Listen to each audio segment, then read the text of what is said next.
Kwa majina naitwa Jema Amani Chove, ni mwanakwaya ya Mtakatifu Maria Goretti katika parokia Mtakatifu Maria hapa Kimara Mwisho. Leo ni Dominika ya kwanza ya Kwaresma. Tunaitambua kama ni kipindi cha mfungo ambacho tunaaswa sana kujikita katika kufunga, kumrudia Mungu. Kwa maana ni kipindi ambacho kinatufanya sisi tuwe zaidi jirani na Mungu, tumkaribishe Mungu kwa maombi, kwa kufunga na kwa vitu mbalimbali, hasa sadaka.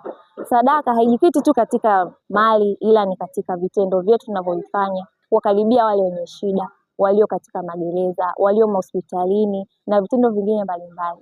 Sio kwamba ni kufunga tu kwa chakula, lakini kwa matendo pia tunaweza tukafunga ili kujiweka karibu sana na Mungu. Pia katika siku ya leo, masomo ya leo, katika somo la kwanza tunakumbushwa ni nini kilikuwa chanzo cha dhambi.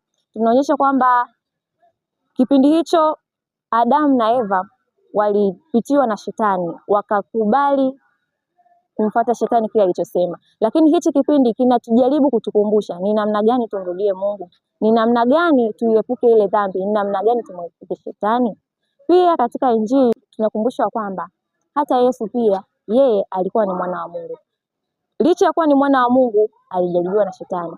Alijaribiwa kwa vitu mbalimbali, aliambiwa kwamba abadilishe jiwe likapate kuwa mkate, lakini kwa imani yake alisimama na kutetea imani yake, kutetea mfungo wake ili kuweza kumaliza na kukamilisha safari ya mfungo. Hayo ni yale ambayo tunakumbushwa hasa katika kipindi chetu cha Kwaresma, na natakia Jumapili njema, muwe na Dominika njema.